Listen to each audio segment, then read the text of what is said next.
Hey, welcome back. In today's video, I'm going to share Fannie Mae's latest housing market forecast through 2025 regarding housing starts, home sales, mortgage rates, and of course, home prices as well. I have a lot to share in today's video. Let's not waste any time. Let's go ahead and dive right in. This report from Fannie Mae was just announced on July 23rd. It says home price growth, keyword there, growth, in the second quarter was stronger than previously anticipated. So home prices increased much more so in the second quarter this year compared to the second quarter last year. But it will likely moderate soon. In other words, I hate this word, but decelerate. Still increasing, but not increasing at the same rate, which I'll share with you guys here in a little bit. Closing 2024 and 25 at an annual rate at a gain of 6.1%.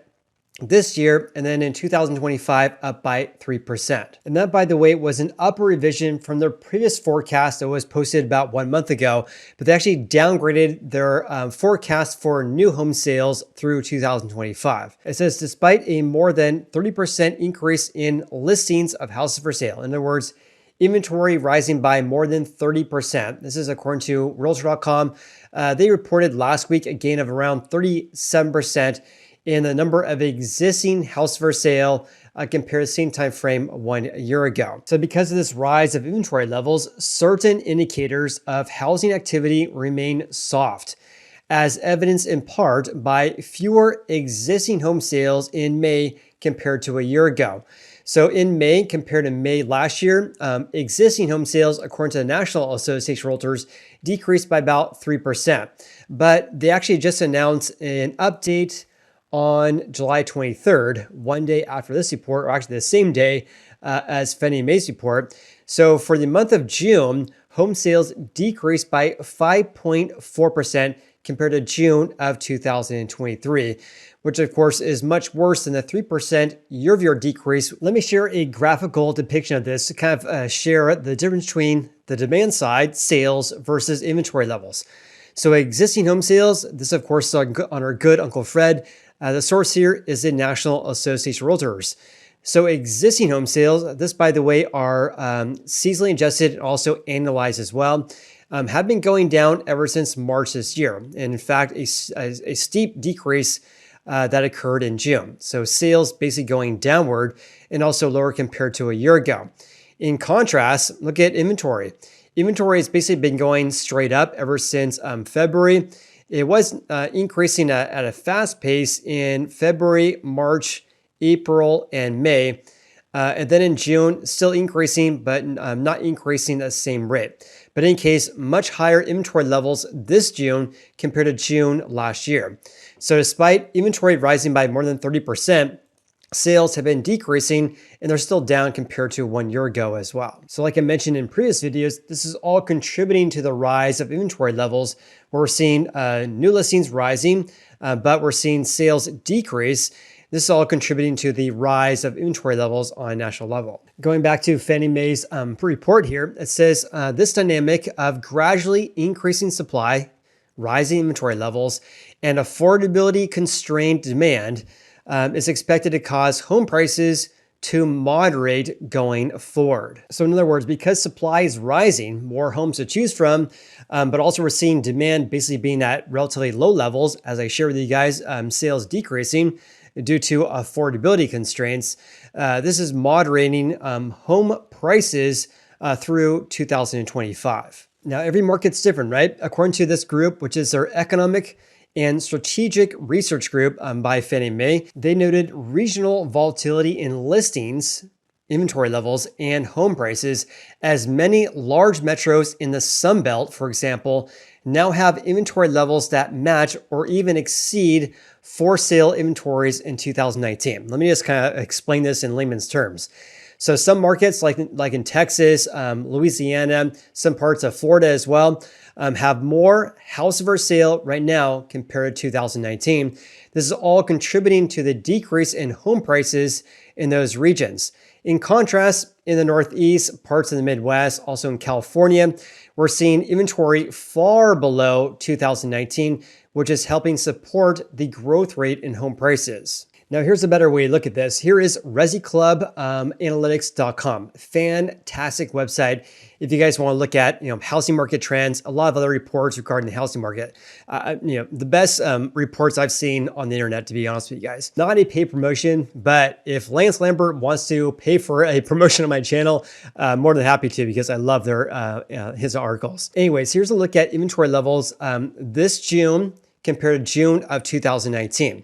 I've been talking about this for quite some time regarding inventory levels on a statewide basis, because we're seeing Texas, Florida, Idaho have more homes for sale compared to pre-COVID levels. But at the metro level, entirely different story here, because look at Austin, Texas. They have 41% more existing houses for sale this June compared to June of 2019.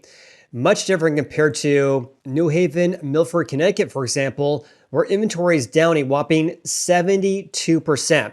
And as you can see here, Midwest and most of the Northeast have big decreases of inventory compared to pre-COVID levels. So for example, New York down 51%, yet Austin, Texas up by 41%. New Orleans has 12% more houses for sale, and Punta Gorda, Florida, up by a whopping 70%.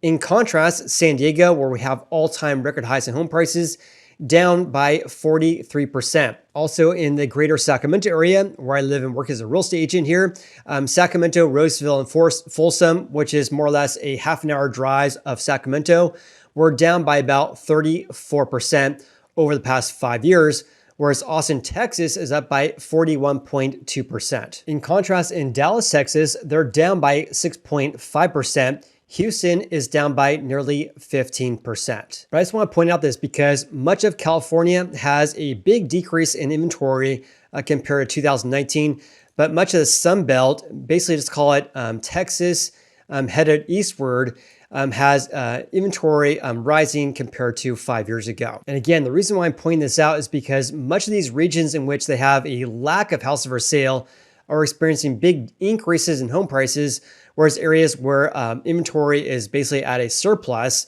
we're seeing decreases in prices. And go figure, the data supports that. Here is the change in home prices from June last year compared to June this year. Austin, Texas, down 4.7%, which makes sense. They have 41% more houses for sale right now compared to 2019. Also in New Orleans, Louisiana, down 6% year over year because they have 12% more houses for sale from 5 years ago. In stark contrast, San Diego, California, up by a whopping 9.4%. And also Sacramento up by 3.2% year over year. And lastly, Hartford, Connecticut up by a whopping 10.5% year over year, and up by a whopping 57.8% from 5 years ago. One more thing I want to add regarding this is that these figures here this is basically using Realtor.com's data, is only looking at existing houses for sale. But much of the Sunbelt areas have experienced and are still experiencing a lot of new houses for sale, a lot of new home construction, a lot of new building going on in these areas because there's a lot of land. In contrast, much of the Northwest, for example, or Northeast, I should say, has a lack of land to build on. And therefore, that's one of the reasons why they are experiencing a big increase in home prices there. Fannie Mae also touches on this as well. They're talking about here again, where some areas in the Sun Belt have more homes for sale compared to 2019. This contributed to this group revising downward its housing starts and new home sales forecast. So a housing start is basically the beginning of the construction of building a brand new house. So we have an environment in which inventory levels are exploding, basically at a 5-year high at least. That makes sense that housing starts will decrease in those areas. And therefore, because of that as well, we're seeing new home sales, their forecast for that also being revised downward as well. In contrast, though, the revised upward its existing home sales forecast due to modestly lower rates. So in the new home construction industry, they're saying here that sales are going to be impacted negatively by rising inventory levels. But on the existing or resale market, they're saying here that a lower mortgage rate path is all going to contribute to the rise of existing home sales through 2025. Also, according to Doug Duncan, who's Fannie Mae's senior vice president and chief economist, he stated the following: the housing market continues to wait for affordability to improve, even as the supply of new and existing houses for sale slowly rises. I didn't catch that, but so, oh man. So existing home sales have been rising slowly. As I reported to you guys over the past couple of months here, the rise of existing houses for sale has been paid at around 34 to around 38% year over year. It's not skyrocketing. It's not rising by 35% and then 36, 37, 38, 39. It's basically been paid at around a gain of 34 to 38% year over year for about 2 months now. So in other words, inventory for existing houses basically rising at the same rate over the past 2 months compared to 2023. Now, the reason why I'm laughing is because looking at inventory levels for brand new houses, we're basically at the highest level since 2008. So we have a glut, at least on a national level, of new houses for sale. Much different compared to the resale market of existing houses. Now, don't take my word for it. Here is a good Uncle Fred looking at the number of new home construction houses for sale. These could be dirt lots, a home under construction, or a completed single family house. So right now, the most recent trends we have from the US Census Bureau is actually for June. There's 476,000 new homes, again, dirt lot, home under construction, or completed house for the month of June. 476,000. That's the highest levels any month going back to February of 2008. Also, prior to the run-up of the Great Recession, and also during the Great Recession, we haven't had levels this high basically ever. So excluding, when was this? August 2005 through 2008. Excluding that time frame, we haven't had this many houses for sale regarding new homes for sale going back to at least the early 1960s. Now, of course, it's really kind of hard to compare the number of houses for sale right now compared to the early 1960s because there's probably tens of millions of more people, maybe even hundreds of more people living in the US compared to then. But in any case, I just think it's kind of laughable to say that inventories rising slowly for new houses when clearly right now we have the highest level since approximately 2008. Going back to Fannie Mae's report, he does hit the nail on the head though regarding affordability though. The slight decline in rates as of late, following data pointing to gradually slowing economic growth, has not been enough to overcome the significant affordability constraints imposed on would-be homebuyers. So he's saying here that even though rates are falling, I believe they're around a 6-month low right now. The average daily rate, according to the Mortgage News Daily, in late July is around 6.8%. That's for people with fantastic credit, by the way. That is a big decrease compared to the 8% rates we saw in October. So even though rates are decreasing, we have all-time record highs in home prices, making house affordability a very, very big challenge. Going back to what he's saying here is that even though we're seeing a decrease in rates, we still have a housing affordability challenge, which is limiting home sales. As such, despite more homes being listed for sale, actual home sales have not picked up. So again, supply rising, but sales actually decreasing. We continue to expect home price growth on a national level to decelerate, but remain positive over the near term. But it should be noted that conditions often vary by region, like I explained to you guys, particularly as it relates to supply. For instance, many Sunbelt metros are currently seeing significant increases of inventory, in part due to new home construction, while supply in much of the Northeast and the Midwest remains extremely tight. And that, of course, is supporting home price growth in those regions. Fannie Mae also provided this as well, which is basically a snapshot looking at the forecast for housing starts, home sales, home prices, mortgage rates, and much, much more. Let's first talk about housing starts, because this is really much like a forward-looking indicator of closed home sales, of new home construction, and of course, tomorrow's inventory levels, right? So new houses being built today are tomorrow's resale market, if that makes sense. So total housing starts, let me actually just skip over that. Let's talk about single family, excluding multifamily. Single family housing starts, that decreased by 5.7% last year. Now it's expected to rise by 6.6% this year, and a small gain of 1.2% compared to 2024. So housing starts to increase through 2025, but a deceleration of that figure. Looking at home sales of new single-family houses, that is expected to decrease by 4% this year compared to last year, then a big increase up by 12% in 2025 compared to 2024. One thing I noted though was that in 1 month ago, they were calling for home sales for new houses to basically be flat this year. Now they're calling for that to decrease by 4%. All right, let's talk about existing home sales. These are single family, condos, and co-ops. They're calling for that to increase by 1.9% year over year. Then a big increase next year, up by 8.9%. One thing I noted that when I was looking at their previous forecast that was posted 1 month ago is that they revised upward their forecast for existing home sales through 2025. But as I explained to you guys, they actually downgraded their forecast for new home sales this year. Here's something I found to be interesting as well, is that in Q2 this year, there was just over 4.1 million existing home sales. That is, by the way, on an annualized basis.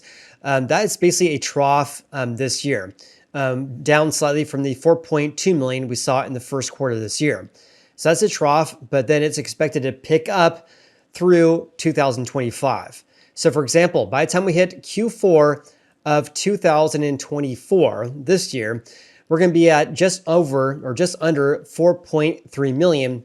That's a big increase, up by 11% compared to Q4 last year, when at that time we're at 3.88 million. Then every quarter thereafter, they're expecting an increase in home sales through the end of 2025. In regards to their forecast for home prices based on their HPI, or their home price index, they're calling for home prices to rise by 6.1% this year compared to last year, and then to increase by 3% in 2025. This, by the way, is a fairly substantial upward revision in their forecast posted 1 month ago, because 1 month ago, they were calling for home prices to increase by 4.8% this year, and then again by about 1.5% next year. Now it's at a gain of 6.1% this year, and then basically double the rate they were previously forecasting in 2025. Now they're up by 3%. Here's what also caught my attention as well. So Q1 this year, their HPI, which is basically an index which measures home price changes, that was a gain of 7.3% compared to Q1 of 2023. Much higher compared to Q1, when at that time it was up by 4.2% compared to Q1 of 2022. That's number one. Number two is that home price growth potentially peaked in Q1 this year. Again, a gain of 7.3%, but thereafter, they're calling for home prices to still increase, but increase at a slower clip. So in other words, home prices moderating through at least Q4 of 2025. And by the way, a gain of 3% is more or less in line with historical norms. Home prices tend to increase in the range of 3 to about 5%, at least on the long-term average. One thing to note as well is that 3.0% gain they're calling for in Q4 of 2025, even though it's basically in line with the long-term average, is basically half the rate we potentially could see in Q4 this year. Let's also have a look at their forecast for mortgage rates for average 30-year fix. So they're calling for that to peak in Q2 this year at 7%, but then a decrease every single quarter thereafter, and to end 2025 in Q4 at 6.2%, a little bit lower than the 6.7% rate they're forecasting for Q4 this year. So for the entire year of this year, they're calling for the average rate to be 6.8% in line with last year, then to decrease in 2025 to 6.4%. Lastly, here's something I put together for you guys looking at their forecast for home sales this year and 2025. I'll also share how this compares to Zillow's forecast as well. So Fannie Mae's forecast this year, 4,168,000, which agrees to this right here, 4.168 million. Then 2025, 4.5 million, just over 4.5 million. So something that caught my attention is that, again, this is a slight upper revision in their forecast posted in June. At that time, they're calling for 4,151,000 existing home sales this year. Now it's at just under 4.2 million. That's an increase of 1.9% year over year, but down a whopping 22% from pre-COVID. What's also quite remarkable is that at 4.168 million, besides last year, which by the way was a 28-year low, the lowest levels since approximately 1995. So excluding last year, which was basically a 3-decade low, that'd be the fewest number of existing home sales since 2008. So nearly a 16-year low. Also, this is only 2% more than last year's levels, again up by 1.9%, which was a 28-year low. So in other words, we saw a crash in home sales last year, a decrease of about 1 million from 22 through 2023. So forecast at just under 4.2 million is calling for a very small increase from a 3-decade low that we saw in 2023. Lastly, this is nearly 900,000 fewer than the long-run average of about 5 million home sales. So based on my nerdy Excel formula there, the median number of existing home sales since the year 1989 is 5,030,000.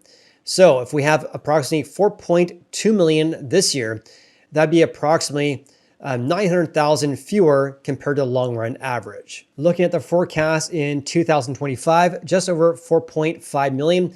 That's also a slight upper revision in their previous forecast. Last month, they called for 4,515 home sales. Now it's at 4.538 million. This would also be a 3-year high, but approximately 500,000 fewer than the long-run average of about 5 million sales. Looking now how this compares to Zillow's forecast, they posted this about 1 week ago.